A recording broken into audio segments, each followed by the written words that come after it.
Good job. What's up, guys? That little snippet is of a training session we just finished with Eli and Esh, and you can see Esh just being my super awesome little decoy there. I'll explain more at the end of this video.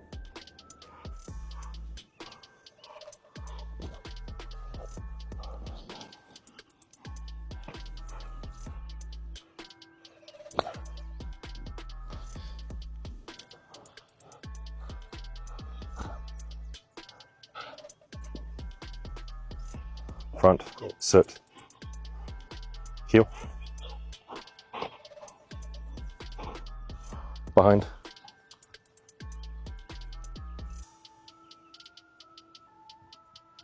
good boy, heel, that's a good boy, out, heel, good job.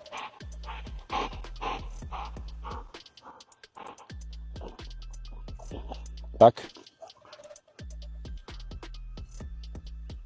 Come on. Sit. Good boy. Out. Heel. Good job. Out. Back.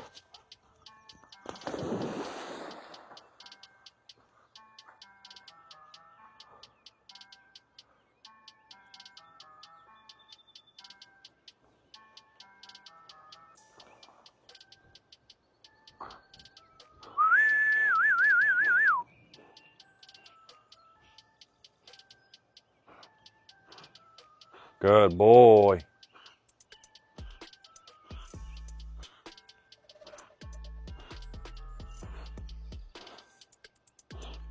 That's a boy. Come on, bud. Yay, good boy. Sit. Good job. Out. Sit. Good boy. Heel. Eli. Eli, heel. Heel. Good boy. Back. Heel. Down. Good job. That's a boy. Front. Sit. Eli, sit. Good job. Good boy. Heel. Eli, heel. Good boy. Heel. Back. All right, guys, if you made it this far, thank you for watching. In this video, I'm running retrieve drills with Eli on land and in water. Esh is doing an awesome job of being a super puppy, running around, jumping all over Eli. So in this case, Esh is acting as my decoy. Now, I know my dog. My dog is very stable. He does not have any possessive traits, so he would never get mad over a toy. In fact, half the time, if a dog comes up to his toy, he just drops it and leaves. I've had multiple dogs try to attack Eli, and Eli refuses to engage in a fight. So he is a super stable dog, and I trust him very much. I'm also very in tune to when things start to bother him, and I know when to stop certain exercises. So same thing for Esh. I'm very aware of his temperament. I've spent a lot of time with him over the past month and a half, and he's a super happy puppy. He gets feisty, not a big deal, but he's not doing anything that would cause any problems whatsoever. I'm also very aware of location of the dog when I'm doing this. So when I send Eli, I'm never sending Eli over top of Esh. I'm also picking Esh up off of Eli in some scenarios where they're really, really tight. So that way when Eli takes off, he doesn't hurt Esh. So super, super important to know your dogs if you ever try something like this. But the purpose of this is I compete in protection sports, which is called PSA. And I have to be creative in scenarios and come up with stuff because I don't have access to clubs. I don't have access to specific decoys. So I have to try to simulate things that would act as if there was a decoy out there.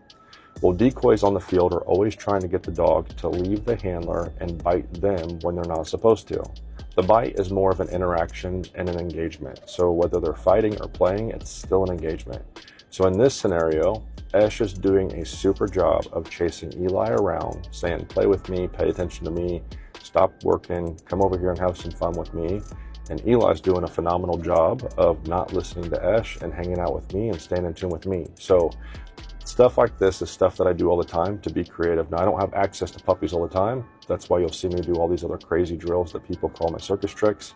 They just don't understand the power behind all these different things. So if you guys have questions, comments, whatever, leave them below. I'll do the best I can to answer. I always try to. Sometimes it's hard for me to keep up. But as always, thank you so much for watching. Thank you guys for the support, and we'll see you next video.